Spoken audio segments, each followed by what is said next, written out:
Hoy me da gusto dar la bienvenida en este estudio a dos jóvenes argentinos finalistas en el 6º concurso de Caminos de la Libertad para jóvenes que han ofrecido ensayos al respecto de la libertad.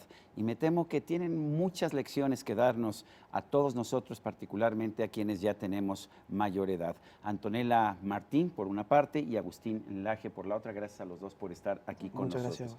Yo quisiera preguntarles en un principio, déjame empezar contigo, Agustín, ¿por qué es importante la libertad? Yo creo que es importante la libertad porque le permite al hombre pensar a futuro. La libertad no significa, en definitiva, más que la capacidad que uno tiene de moldear su vida a su propio gusto. La libertad, en definitiva, es aquello que está en la esencia del ser humano. Es lo que lo distingue de las bestias, como decía, por ejemplo, Aristóteles, ¿no? Yo creo que por eso es importante la libertad, porque nos hace hombres.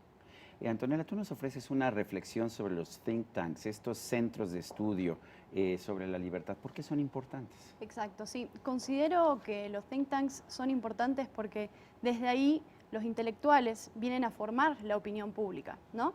Y entonces lo que vemos es que hoy padecemos tanto sufrimiento en América Latina por tantos populismos que nos agobian, que cercenan nuestras libertades, todo tipo de libertad, ¿no? Libertad política, libertad económica, libertad de expresión, libertades individuales. Y creo que es fundamental que desde los centros de pensamiento se cambie ese modo de ver las cosas. Agustín, tú dices, tienes una frase que a mí me llama poderosamente la atención, que me pareció muy interesante. Hay que limitar la democracia para salvar a la democracia. Cuéntanos, ¿de qué se trata eso?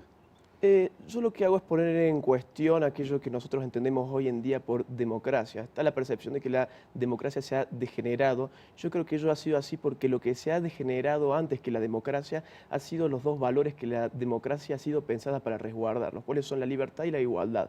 Para entender qué es la democracia hay que entender previamente qué es la libertad y qué es la igualdad. Así las cosas, lo que ha ocurrido en los últimos años ha sido un desplazamiento de la libertad en términos de cómo lo entendían los modernos, por una libertad en términos de cómo lo entendían los antiguos, para ponerlos en como ponía estas etiquetas Benjamin Constant.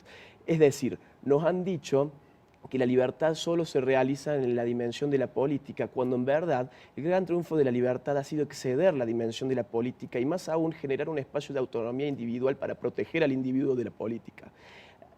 Esto un poco para ponerlos en términos prácticos. Es la traducción de que el voto es un cheque en blanco que le damos al soberano para que haga con nosotros lo que se le antoje. El método de la democracia se ha puesto en contra del ideal de la democracia, el cual es defender la libertad individual y la igualdad ante la ley. La concepción que nosotros tenemos de la igualdad también se ha degenerado, porque hemos pasado de una igualdad ante la ley, es decir, todos somos iguales en los aspectos más generales, pero distintos a nuestras particularidades, se ha pasado a la idea de que tenemos que ser iguales a través de la ley. Pero como para ser iguales a los distintos necesariamente hay que tratarlos de manera desigual, es obvio que la igualación precise de un poder cada vez más absoluto, que invada precisamente la libertad individual al cual está puesto a servicio la democracia. Es por eso que la democracia se ha degenerado. Antonella, Argentina tiene una larga tradición de pensamiento laboral liberal, que se remonta al siglo XIX, grandes pensadores liberales.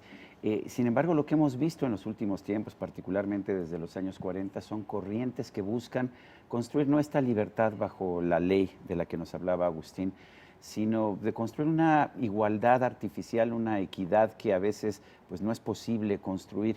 ¿Qué tanto daño, qué tanto bien le ha hecho a Argentina el tener el olvidarse de estos viejos preceptos liberales? Bueno, y eso es lo que buscan al fin y al cabo los populismos de izquierda, ¿no? En la región.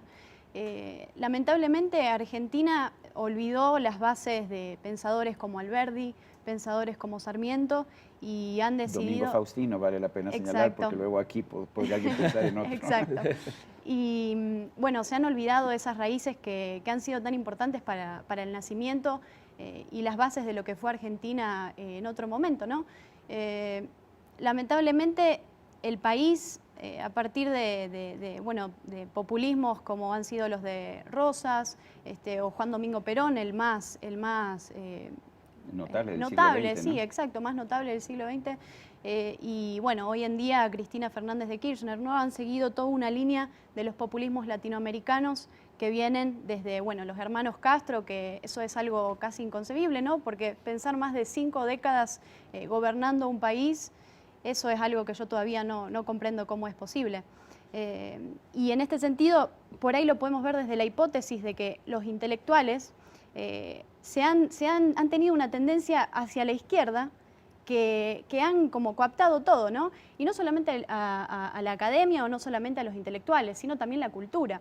Y sobre esto hay que hacer mucho hincapié porque creo que lo que necesitamos hoy en América Latina es artistas liberales, cantantes liberales, novelistas liberales, personas que hagan telenovelas, que transmitan este mensaje y fundamentalmente más empresarios liberales que defiendan esta causa para ponerle un fin a todo el sufrimiento que estamos padeciendo en América Latina. Pero lo que vemos en realidad es otra cosa, ¿no es así, Agustín? En medios de comunicación, en literatura, me parece que un Mario Vargas Llosa es una excepción. Lo que vemos es más bien una oleada de pensamiento, el que se llama progresista, pero que luego termina siendo un pensamiento opresor. Cuéntanos, ¿cómo tú ves que podamos recuperar ese pensamiento liberal?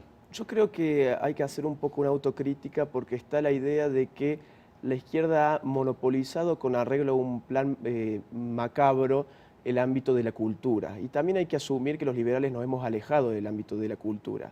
Yo creo que eso tiene una raíz axiológica, por un lado, que los liberales consideramos que la dignidad del individuo está dada por la posibilidad de autosustentarse, y en cambio la gente que se encuentra en nuestras antípodas piensan que la comunidad tiene la obligación de darles el sustento. Es por eso que en general vemos que los artistas, los escritores, los cineastas tienen una dependencia muy fuerte con el Estado. Entonces hay un interés que en términos les dan subsidios. Exactamente, hay un interés que, para ponerlo en términos del lenguaje que ellos mismos hablan, hay un interés de clase intelectual.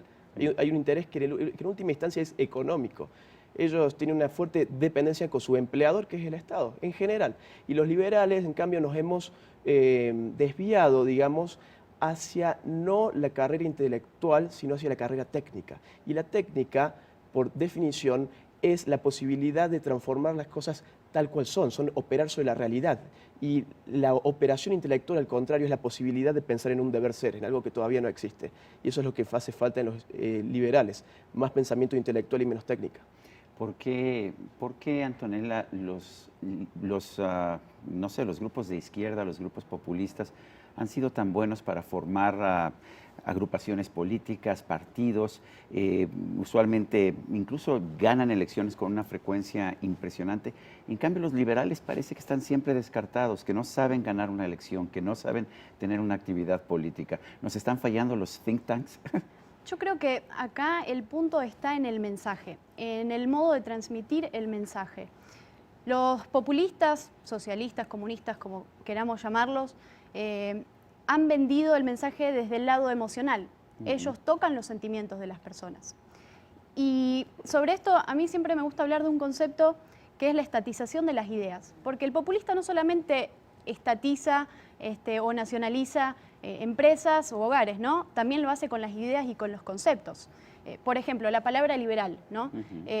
Liberal, decir hoy, uno se dice liberal en Estados Unidos y se ve totalmente progresista, tiene una connotación absolutamente progresista. Estatista, o sea, de alguien que quiere que el Estado controle y limite libertades. Exacto, ¿no es así? Exacto. O si no, también la cuestión del neoliberalismo, este término tan raro que nadie termina de saber qué es y que evidentemente no hay ningún liberal que se autodenomine neoliberal, ¿no? Entonces se lo ve como con formas peyorativas, con un sentido peyorativo, y han trabajado en ese sentido sobre el lenguaje de una manera muy fuerte. De hecho, Mario Vargas Llosa habla sobre eso y él contó que evidentemente una de las victorias más grandes de la izquierda latinoamericana ha sido que la palabra liberal se haya convertido en una mala palabra. O en lo contrario de lo que podría significar. Pero Agustín, ¿a ti qué te convirtió en un liberal? ¿Por qué te volviste liberal? ¿Qué fue lo que te llamó la atención del liberalismo, que no es otra cosa más que pues, el respeto a la libertad individual? Bueno, si yo tuviera que ser muy sincero, diría que fue un error de mi escuela. Porque mi escuela desde muy chico empezó un proceso de adoctrinamiento ideológico sobre los alumnos, lo que a mí me generó muchísimas dudas por la calidad de los eslogans, por la calidad de las frases hechas. que intentaban insulfar en el cerebro de uno. Y fue lo que me llevó a decir, bueno, yo escucho por un lado lo que ellos me dicen, pero también quiero tener la libertad de leer otras cosas y para luego sacar mis conclusiones, las mías. Eso fue lo que me llevó a bucear por otro tipo de libros, de programas de la tele, etcétera, que no iban de la mano con lo que mis profesores me hacían leer o ver. Así que fue, yo creo, un acto de rebeldía, digamos. Y en tu caso, Antonella, es muy común que los jóvenes se vuelvan de izquierda, que se vuelvan estatistas pues cuando son jóvenes. De hecho, me decía mi abuelo, si no eres comunista a los 17 años no tienes corazón, pero si lo sigues siendo a los 40 no tienes cerebro. Pero, ¿qué te hace a ti una liberal a esta edad? Bueno, principalmente estar en un país en el que las libertades han sido bastante cercenadas, ¿no? Y creo que ha sido el caso de Argentina. Argentina ha sufrido problemas muy serios en los últimos años en limitación de libertades. Exacto. Y creo que por eso tenemos que ver países como Venezuela, países como Cuba, Ecuador. Hay muchos grupos, hay mucha gente, muchos jóvenes liberales que ahí se dan cuenta de que la libertad es esencial, que la libertad es fundamental. Y yo veo el liberalismo como una forma de vida. Creo que la libertad es algo que tenemos que construir y defender todos los días y mostrar, digamos, al mundo y a la región que nuestras propuestas son válidas y que evidentemente, a ver, esto ha quedado demostrado creo que ya en muchos casos, ¿no? Pero el socialismo ha fracasado siempre y va a seguir fracasando. Y sin embargo, quizás el socialismo fracasa en lo práctico, Agustín, pero sigue teniendo muy buena prensa. Si hay un fracaso, incluso si se desploman en todos los países comunistas de Europa Oriental, después dicen que no se aplicó bien la teoría. Si hay una crisis económica en los países de libre mercado, se dice que ya se demostró el fracaso del sistema.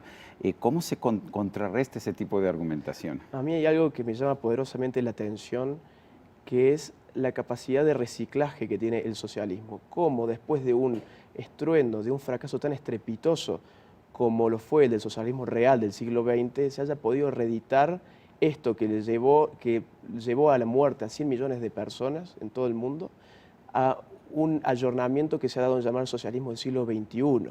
Y sin embargo, Antonella, tú estás defendiendo la libertad. ¿Qué te hace sentir esa confianza de que puedes defender la libertad a pesar de esta capacidad del socialismo, del comunismo, de reinventarse? Ver a la gente, ver a las personas, ver a los jóvenes que piden a gritos libertad, ¿no? Y para mí, una de las cosas que más me motiva es Cuba, por ejemplo, o Venezuela.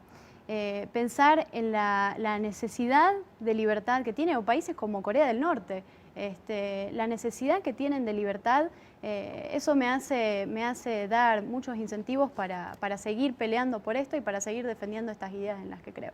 Yo quiero agradecer a los dos, Antonella Martín y Agustín Laje, los dos finalistas del concurso, el 6º concurso para jóvenes Caminos de la Libertad, el que hayan, pues además venido a mi país para hablar sobre un tema que para mí también es muy importante, como es la libertad. Muchas gracias. Muchas Y gracias. a usted, amigo televidente, que hace posible este programa, se lo agradezco también. Esto es todo por hoy, pero no se le olvide. Nos vemos la próxima.